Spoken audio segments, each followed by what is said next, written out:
Praise the lord. ఈరోజు దేవుని వాక్యం రోమాపత్రిక 11వ అధ్యాయం 14వ వచనం. ఏ విధమునైనను కొందరినైనను రక్షింపవలెనని అని మనం చూస్తామండి. అయితే ఏ విధము చేతైనా ఆత్మలను రక్షించాలని అపోస్తలుడైన పౌలు గారి ఉద్దేశమని, ఆత్మలను రక్షించడానికి తనను తానే ఎంతగానో త్యాగం చేయడానికి ఆయనను పురికొల్పగా, దానికి ప్రతిఫలంగా లెక్కింప శక్యము కాని జనాంగములు రక్షింపబడిరి. అయితే చాలా మంది, చాలా సంఘాలకు కూడా అపోస్తలుడైన పౌలు గారు పత్రికలు రాస్తా ఉన్నారు కదా. అలాగే రోమా సంఘానికి కూడా పత్రిక రాశారు కదా ఆయన. మీరిలా ఉన్నారు, మీరిలా ఉండండి, మీరు మీ సంఘంలో ఇలాంటి ఈ లోటు ఉంది, ఇది తీర్చుకోండి అని ప్రతిదీ సంఘానికి, ఒకవేళ మంచి దారిలో నడుస్తుంటే మంచి దారిలో నడుస్తున్నారు, దేవుని కృప మీకు తోడుగా ఉండిద్ది.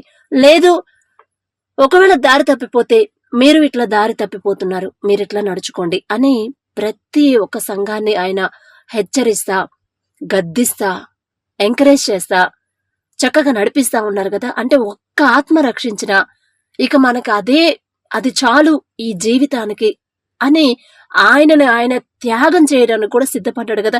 నా ప్రాణం పోయినా పర్వాలేదు, కొన్ని ఆత్మలు రక్షించబడితే చాలు అని ఆయన చాలా ఆశపడ్డాడు.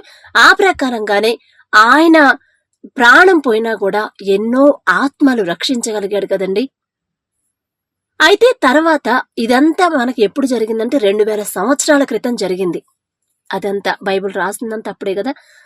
అయితే 2000 సంవత్సరాల తర్వాత కూడా పౌలు గారు రాసిన పత్రికలు భక్తితో, భయాన్ని కలిగించే, ఒకవేళ మనం దారి తప్పిపోతే సరైన దారిలో నడిపిస్తాం మనల్ని, మనం ఇలా ఉంటున్నామేమో, ఇలా ఉండొద్దని పౌలు గారు చెప్పారు కదా వాక్యం ద్వారా. కాబట్టి మనం అలా ఉండొద్దు, వాక్యం ద్వారా, వాక్యంలో చెప్పబడ్డట్టే మనం నడుచుకోవాలి అని ఇప్పుడు చదివినా కూడా మనకు అనిపిస్తుంది కదండి మన మనసుకి. అంటే ఆయన ఉద్దేశం ఏంది? కనీసం ఒక్క ఆత్మనైనా నరకంలో పడకుండా రక్షించడానికి ఏ విధమైన త్యాగం చేయడానికైనా నేను సిద్ధమే. ఆ త్యాగం కూడా నాకు విలువైనదే. ఒకవేళ ఇదిగో 10 మంది రక్షించబడుతున్నారు, 10 మందికి మారుగా నువ్వు మరణిస్తావా అంటే సంతోషమే, నేను మరణిస్తా, నా ప్రాణాన్ని తీసుకోండి, ఆ 10 మందిని నరకంలో పడకుండా కాపాడండి తండ్రి అని తండ్రిని వేడుకున్న అసలు ఎంత గొప్ప భక్తి అండి. ఎంత గొప్పగా ప్రేమించాడు యేసుప్రభు వారిని. అలాగే ఇప్పుడు ఒకప్పుడు అంటే ఒక 10 సంవత్సరాల క్రితం లేదా 20 సంవత్సరాల క్రితం ఎలా ఉండేదండి? ఇది 2024 కదా, 2000, 2003, 2004 ఆ టైంలో ఎలా ఉండేదంటే, అప్పట్లో సెల్ ఫోన్స్ అంత ఎక్కువగా రాలేదు. ఇప్పుడంటే ప్రతి ఒక్కళ్ళ చేతిలో సెల్ ఫోన్ అనేది కంపల్సరీ అయిపోయింది కదా. ఇంట్లో 5 ఉంటే సభ్యులు, 5గురికి 5 సెల్ ఫోన్స్. ఇంతకుముందు కుటుంబం మొత్తానికి ఒక ఫోన్ ఉండేది, అది కూడా మామూలు ఫోన్, నోకియా ఫోన్ ఏదో ఒకటి ఉండేది. కానీ ఇప్పుడు స్మార్ట్ ఫోన్, అదిగాక ఇంట్లో ఎంతమంది ఉంటే అంతమంది చేతిలో ఉండాల్సిందే. మా ఇంట్లో కూడా ప్రతి ఒక్కరికి 5 ఉంటే 5 చేతిలో స్మార్ట్ ఫోన్. అట్లా ఇప్పుడంటే చక్కగా దేవుని వాక్యం ఈ రికార్డ్ చేసి యూట్యూబ్ లో అప్లోడ్ చేస్తున్నాం కాబట్టి ఎక్కడ ఈ భూమి మీద మారుమూల ఎక్కడున్నా కూడా ఈ స్మార్ట్ ఫోన్ ద్వారా కంపల్సరీ చేరుతుంది. అయితే మనం చిన్నప్పుడు, ఒకప్పుడు మన అమ్మమ్మలు ఆ కాలంలో ఈ ఫోన్స్ అనేవి లేవు, ఒక రేడియో ఉండేది. ఆ రేడియో కూడా ఎవరి దగ్గర ఉండేదంటే కొంచెం ఫైనాన్షియల్ గా మంచిగా ఉన్న వాళ్ళ దగ్గర ఉండేది కదండి. ఊరందరూ వెళ్ళి అక్కడే కూర్చొని ఏదన్నా మాటలైనా ఏదైనా అక్కడ వింటా ఉండేవాళ్ళు. వాక్యం కూడా ఆ రేడియో ద్వారానే వినిపించేది మనకి కదా.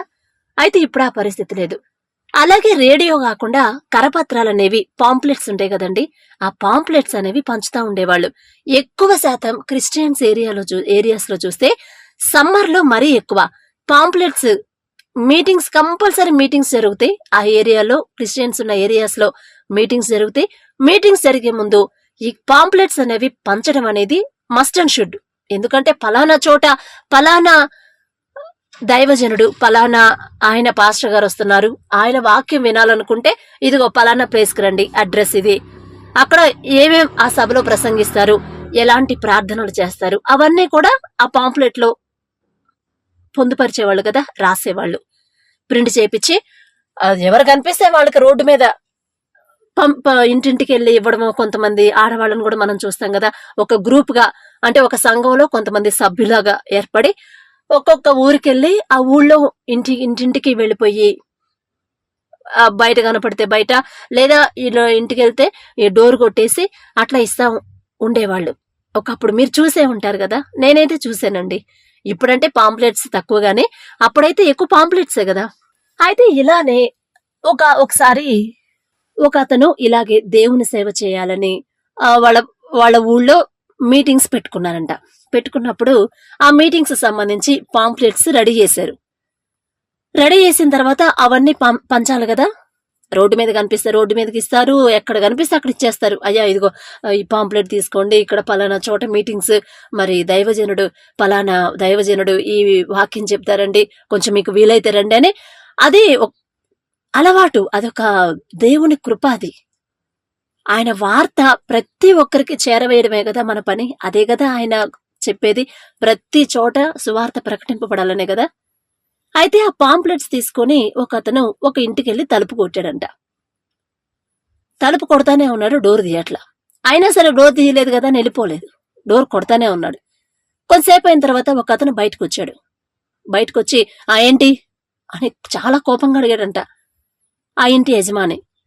అప్పుడు అతను ఆ బ్రదర్ ఏం చేశాడంటే, సార్ ఇట్లా మీటింగ్స్ జరుగుతున్నాయి మా దగ్గర, కొంచెం మీకు వీలు చూసుకొని ఒకసారి రండి, మీ జీవితాలు మారిపోతే అని ఏదో చెప్పబోయాడు. చెప్పబోతే ఇక అన్నిసార్లు డోర్ కొట్టింది ఒకటి, పోనీ కొట్టిన తర్వాత వెళ్ళిపోకుండా ఇంకా ఎక్స్ప్లెయిన్ చేస్తున్నాడు కదా, అది ఇచ్చేసి వెళ్లకుండా. అందుకని ఇంకా కోపంతో ఆ పాంప్లెట్ సరిటి అని గట్టిగా లాక్కొని ఆ తలుపుని ధబామనేసారంట. ముఖం మీద కొట్టినట్టు, ముఖాన్ని కొట్టినట్టు డోర్ గట్టిగా వేసేసుకొని వెళ్ళిపోయాడు లోపలికి. అయితే అతనికి అర్థం కాల, ఆ బ్రదర్కి, ఎందుకు ఇతను ఇంత కోపంగా ఉన్నాడు, ఎందుకు ఇంత కలవరంగా ఉన్నాడు. ఇప్పుడు తీసుకుంటాము, ఇష్టం లేకపోయినా ఒక సాటి మనిషి వచ్చాడు, అయ్యా మరి మాకు ఇష్టం లేదులే, మేము ఫలానా వాళ్ళం కాబట్టి మేము రాము, ఏమనుకోవద్దు, వెళ్ళిపోని కొంతమంది చెప్తారు. కానీ ఈయన ఎందుకని అసలు అంత కోపంగా ఉన్నాడు, ఏందా అని చెప్పిననే ఆయనకు అర్థం కాల. కాసేపు ఆలోచించాడు. ఆలోచించిన తర్వాత మళ్ళీ కొన్ని రోజులైన తర్వాత మళ్ళీ వచ్చాడంట ఆ బ్రదర్. అదే ఇంటికి వచ్చాడు, ఎవరైతే ముఖం మీద డోర్ వేసాడో అదే ఇంటికి వచ్చి మళ్ళీ డోర్ కొట్టాడు. మళ్ళీ డోర్ కొట్టినప్పుడు ఆయన వచ్చి ఒకసారే డోర్ కొట్టింది, ఇంకా 2-3 సార్లు కొట్టలా. ఆ ఒక్కసారికే అతను వచ్చి చక్కగా వినయంగా డోర్ తీసి ఒక స్మైలీ ఫేస్ తో, అప్పుడున్నంత కోపము, చిరాకు, కలవరం ఏమీ లేవంట, ప్రశాంతంగా ఉన్నాడు. వచ్చి డోర్ తీసేసి, బ్రదర్ మీరా, రండి లోపలికి అని అంత వినయంగా తీసుకొని లోపలికి తీసుకెళ్లి కూర్చోబెట్టాడు. అప్పుడు అడిగాడంట, ఏంటి బ్రదర్, మీరు ఇంతకు ముందు వచ్చినప్పుడు నేను అంత కోపంగా ఉన్నారు, మీరు అంత డిస్టర్బెన్స్ లో ఉన్నారు, అంత గట్టిగా డోరేశారు కదా, నేను చెప్పేది కూడా మీరు వినలేని స్థితిలో ఉన్నారు, కానీ ఇప్పుడెందుకు ఇంత ప్రశాంతంగా ఉన్నారు, ఏంటి కారణం అని చెప్పనంటే, అతను ఆ రోజు ఏం జరిగిందనేది ఈ బ్రదర్కి చెప్పాడు. అసలు ఏం జరిగిందంటే, ఆ రోజు ఆ బ్రదరు ఆ లోపల ఆ ఇంటి యజమాని సూసైడ్ చేసుకోవాలని ఉరితాడంతా రెడీ చేసుకొని పెట్టుకున్నాడు. ఆత్మహత్య చేసుకోవడానికి, ఉరేసుకోవడానికి అదంతా రెడీ చేసి పెట్టుకుని, ఇక వేసుకోవడానికి రెడీ అయిన టైంలో ఎవరో వచ్చి డోర్ కొట్టినట్టు ఆయనకు వినపడుతుంది. సరే ఒక్కసారే కదా, కొట్టి వాళ్లే పోతారులేని 2-3 సార్లు వదిలేసి, కొడితే కొట్టుకొని నా పని మాత్రం నేను ఆపకూడదు, నేను వేసుకోవాల్సిందే అని వేసుకుంటానే ఇక అదే అట్లా ఆలోచనతో ఉన్నాడంట. ఉన్నప్పుడు ఆ బ్రదర్ ఇంకా కొడతానే ఉన్నాడు, పిలుస్తానే ఉన్నాడు. అసలు ఎన్నిసార్లు కొడుతున్నాడు, ఒకసారి చూసి వచ్చి తర్వాత వేసుకుందాంలే అని ఆ తాడు తీసేసి పక్కన పెట్టేసి అప్పుడు వెళ్ళాడు. వెళ్ళి ఇక డోర్ తీసినప్పుడు మళ్ళీ ఆ బ్రదర్ పాంప్లెట్ ఇచ్చినట్టు అదంతా మనం చదివాం కదా, చూసాం కదా. ఇచ్చి ఇంకా తీసుకొని లోపలికి వచ్చేసాడు. లోపలికి వచ్చిన తర్వాత మళ్ళీ ఇక సూసైడ్ చేసుకోవాలి కదా, ఆత్మహత్య చేసుకోవాలిగా. ఆ కరపత్రం కూడా అసలు ఆయన ఏమిచ్చాడు, ఆ బ్రదర్ ఏంది అసలు దేనికి సంబంధించింది ఏమని చూసుకోకుండా గబగబ నలిపేసి అది డస్ట్బిన్ లో పడైపోయాడంట. పడైపోయేసరికి ఆ పాంప్లెట్ మీద ఒక వాక్యం రాసింది. అదేంటంటే, నీవు ఒక విశేషమైన వాడవు అని ఆ మాట ఆయన దృష్టిని ఆకర్షించింది. నేను అన్నిటినీ పోగొట్టుకున్నాను. నన్ను ప్రేమించే వాళ్ళు ఎవరు లేరు. నన్ను నా బాధల్లో ఆదుకునే వాళ్ళు ఎవరు లేరు. నాకు సహాయం చేసేవాళ్ళు లేరు. కనీసం ప్రేమగా మాట్లాడేవాళ్ళు లేరు. ఇన్ని అప్పులయ్యాయి. నా ఫ్యామిలీ మెంబర్సే నన్ను వదిలేసి వెళ్ళిపోయారు. అసలు ఎవ్వరూ లేని వాణ్ణి కదా. అందుకనే కదా నేను ఆత్మహత్య చేసుకోవాలనుకున్నాను అని ఆయన అనుకుంటున్నాడు మనసులో. కాని ఇదేంటి ఇక్కడ, నీవు ఒక విశేషమైన వాడవు, నేనేంటి, నేను ఒక విశేషమైన వాడినా అని, అసలేంటి మాటకు అర్థం ఏంటి అని ఆ పాంప్లెట్ తీసుకుని చదివాడంట. చదివితే అప్పుడు దేవుని వాక్యం ఆయనని ఆకర్షించింది. అది చదివేటప్పుడే దేవుని ఆత్మ, పరిశుద్ధాత్మ ఆయన హృదయంలోకి వెళ్ళిపోయి ఆయన మనోనేత్రాలు తెరిపించిందంట. నువ్వు ఎవ్వరికి అక్కర్లేకపోయినా పర్వాలేదు, నీకు తోడుగా ఎవ్వరు లేకపోయినా, నిన్ను ఆదుకునే వాళ్ళు ఎవ్వరూ లేరని నువ్వు బాధపడుతున్నావు, నీకింక సహాయం ఎవరు చేయరని నువ్వు బాధపడుతున్నావు. కానీ నేనున్నాను, నీకు తోడు నేనున్నాను. నిన్ను సృష్టించిందే నేను. నా ప్రేమతోనే నిన్ను పుట్టించాను, నా ప్రేమతోనే నిన్ను పెంచి పోషించాను, ఇంతవాణ్ణి చేశాను. ఎందుకంటే నువ్వు నాకు చాలా వాల్యుబుల్. ఎంత వాల్యూ అంటే నువ్వు నా కంటికి, నా దృష్టికి నువ్వొక విశేషమైన వాడవు అని తండ్రి ఆ వాక్యం, ఆ మాటల ద్వారా మాట్లాడేసరికి ఇక ఆయన కన్నీటితో మోకరించి అక్కడే ప్రార్థన చేసుకుని ఇక ఆయనని, తన జీవితాన్ని దేవునికి అప్పగించుకున్నాడంటండి. ఇక అప్పుడు ఆలోచించాడంట, ఛీ, నేనెందుకు ఇంత ఫూలిష్ గా బిహేవ్ చేశాను, ఇంత చక్కగా నన్ను ప్రేమించే నా తండ్రి నాకున్నప్పుడు, నా దేవుడు నాకున్నప్పుడు, నేనెందుకు ఇంకా నాకెవ్వరూ లేరు, మనుషుల వైపు చూసి నేనింకా వేస్ట్ అనుకుని ఆత్మహత్య చేసుకోవాలని ఎందుకు అనుకున్నాను అని ఆయన బుద్ధిహీనతకి, అంటే తెలివి తక్కువ పనే కదండి అది, ఈ మాటలు చదవకముందు ఆయనకు తెలియలా. అప్పుడు ఆయన మనసుకు ఆయనకి కలిగిన ఆలోచనకి ఆయన మీద ఆయనకే అసహ్యం వేసి, చిచి, నేనేంటి ఇంత దారుణంగా, ఇంత బుద్ధిహీనమైన పని చేస్తున్నానని ఇక ఆలోచన పక్కన పెట్టేసి అప్పుడు దేవుని ఆరాధించడం మొదలు పెట్టాడంట. నాకెవ్వరు లేకపోతే ఏమైంది, నా దేవుడు నన్ను సృష్టించానని చెప్తున్నాడు. ఆయనకు నేనొక వాల్యుబుల్ పర్సన్ అంట. నేను అంత వాల్యుబుల్, అంత ఇంపార్టెంట్ కాదు, కానీ నేనంత ఇంపార్టెంట్ అంట తండ్రికి. అంత గొప్ప తండ్రి నన్ను అంతగా, అంత వాల్యూగా, ఒక వస్తువుని మనం కొంటేనే ఎంత రేటు పెట్టుకుంటే ఎంత చక్కగా మనం ఎంత వాల్యూగా చూస్తాం, ఎంత జాగ్రత్తగా చూసుకుంటాం. అలాంటిది నేను అసలు ఇంకా వేస్ట్ అనుకున్న నన్ను నువ్వు నాకు ఒక వాల్యుబుల్, నువ్వు ఒక ఇంపార్టెంట్ పర్సన్వి నాకు అని దేవుడు నాతో చెప్తున్నప్పుడు నేనెందుకు చనిపోవాలి, ఆయన నాకు తోడుంటాడు కదా ప్రతి విషయంలో అని ఆ ఆలోచన పక్కన పెట్టేసి అప్పటి నుంచి దేవునికి సమర్పించుకొని ఇక రోజు ప్రార్థన చేసుకున్నాడంట. ఈ విషయం ఆ బ్రదర్కి చెప్పాడు. అప్పుడు ఎంత సంతోషంగా ఉండిద్దో కదండి, ఒకే ఒక్క మాట.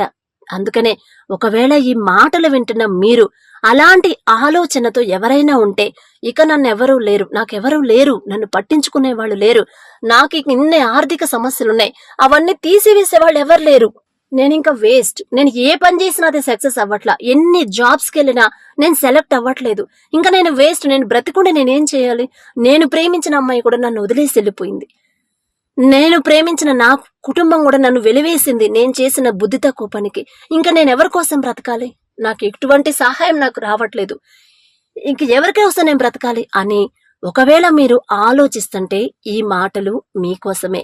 ఇవి నా మాటలు కాదండి, దేవుని కృప. నేను మామూలు మనిషిని, మీకన్నా తక్కువ భక్తి గలదాన్ని, మీ అంత భక్తి పర్రాలను కూడా కాదండి, కానీ దేవుని కృప, ఆయన జాలి నా మీద ఉంచి, నా మీద అని కూడా నేను చెప్పుకునే అర్హత నాకు లేదు. ఈ మాటలు మీకు చేరవేయాలనే ఆ ఒక్క ఉద్దేశంతోనే నన్ను మధ్యలో పెట్టాడే గానే మీ అంత గొప్పదాన్ని కాదండి. ఒక్కసారి ఆ పరిస్థితిలో ఎవరున్నారో నేను చూడట్లేదు, కానీ మన దేవుడు చూస్తున్నాడు. మనము ఈ లోక మనుషులకి, ఈ మన స్నేహితులకి, మన బంధువులకి, ఆఖరికి మనల్ని కన్నా తల్లిదండ్రులకు కూడా మనం ఒక వేస్ట్ అయ్యుండొచ్చు, నువ్వొక వేస్ట్ రా, నువ్వు ఇక పనికిరావు దేనికి అని మిమ్మల్ని దూరం పెడుతున్నారేమో.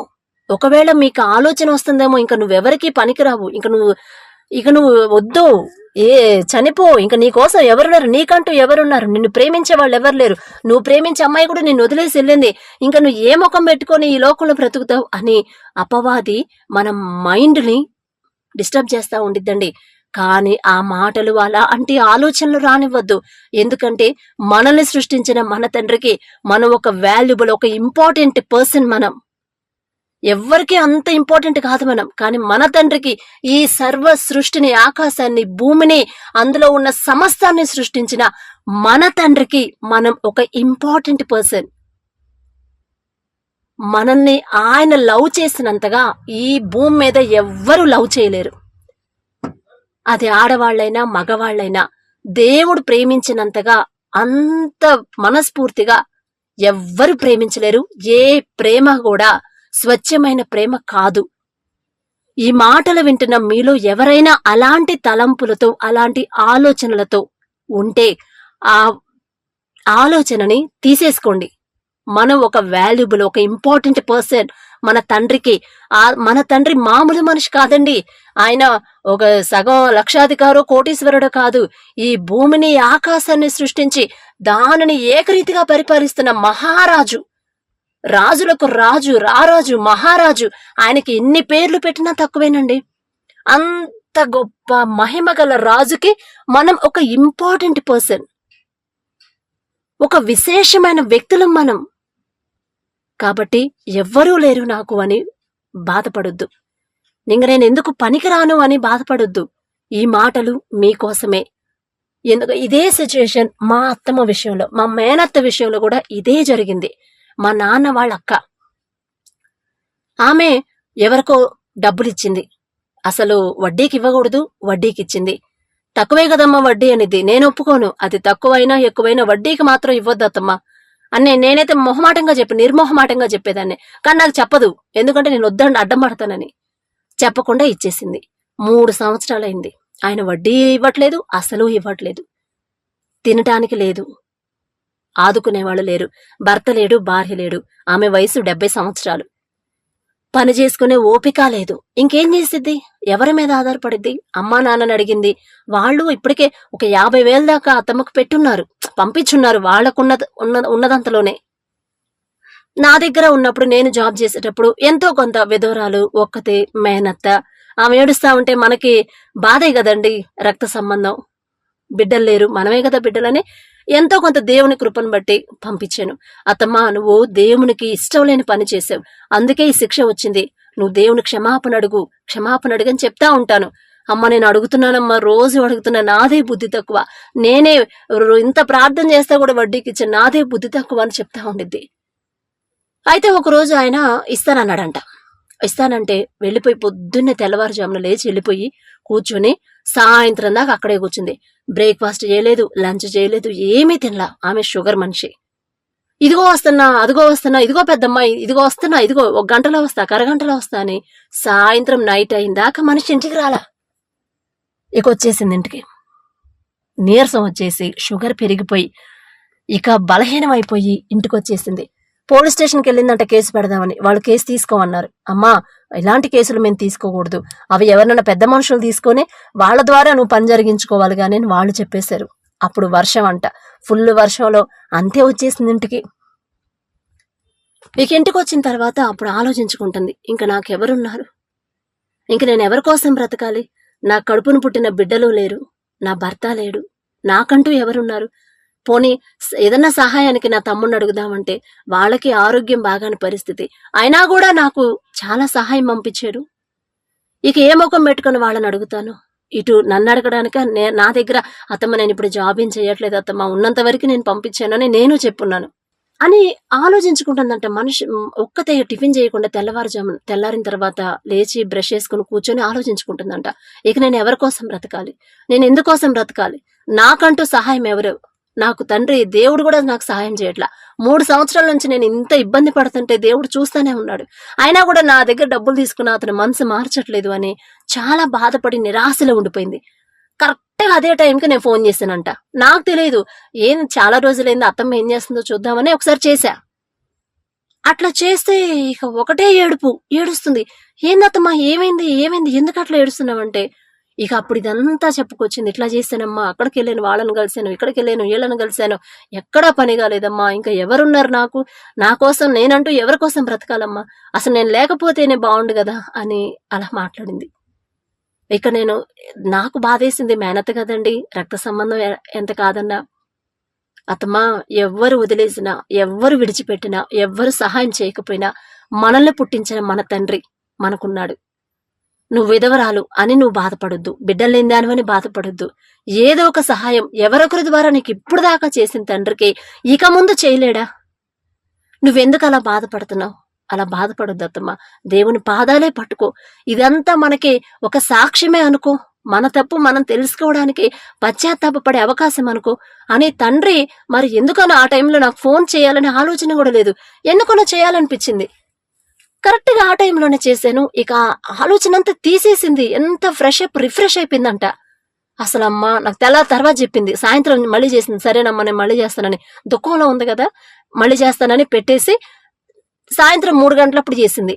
అమ్మా నిజంగా నువ్వు భలే టైంలో ఫోన్ చేసావు, నువ్వు గనక ఫోన్ చేయకపోయినట్టయితే అసలు నేను ఏమైపోయేదానో, నాకు అంత బాధేసింది, అంత నిరాశ నిస్పృహలోకి వెళ్ళిపోయాను.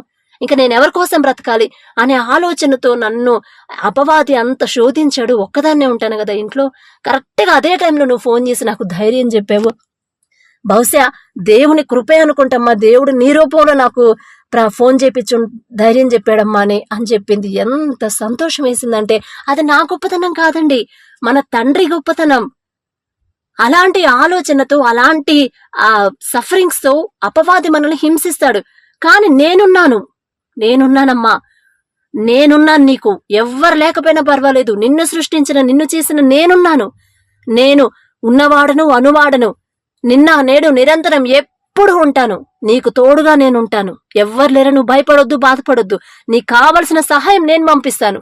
కాకపోతే నువ్వు పూర్తిగా నా మీద ఆధారపడు, నన్ను మర్చిపోవద్దు, నా మాటను బట్టి నడుచుకో అని తండ్రి మనతో మాట్లాడుతున్నాడండి.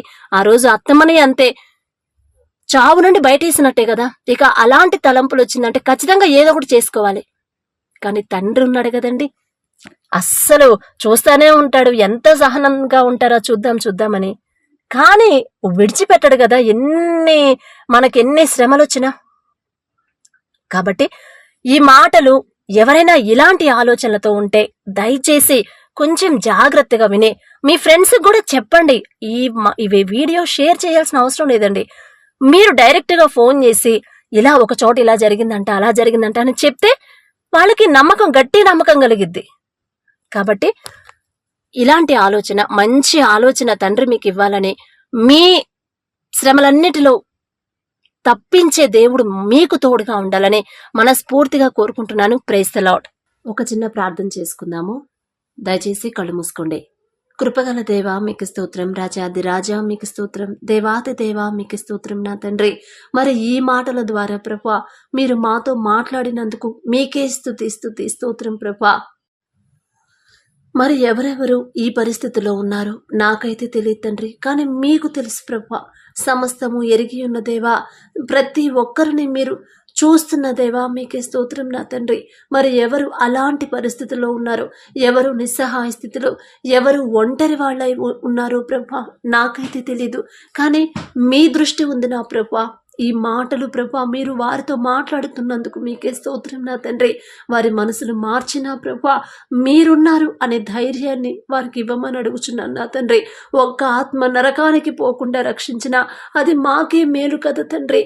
ఒక్క ఆత్మను రక్షించిన అది మాకు ఎంతో గొప్ప కదా తండ్రి. మీ దృష్టికి ఎవరు ఏ ఆత్మ నశించిపోకుండా, ఏ ఒక్కరు నశించిపోకుండా, ఎవరు నిరాశ్రయులైపోకుండా, ఎవరు నా తండ్రి మరి బాధల్లో లేకుండా మీరే మీ మాటల ద్వారా వారిని ఓదార్చి ధైర్యపరిచి నా ప్రభువా నేనున్నానమ్మా మీకు అని వారితో మీరు మాట్లాడితే వింటారు నా ప్రభువా. నేను మాట్లాడితే వినరు తండ్రి, నా మాట మనుషులు వినరు, కానీ మీరు మాట్లాడితేనే వింటారు ప్రభువా.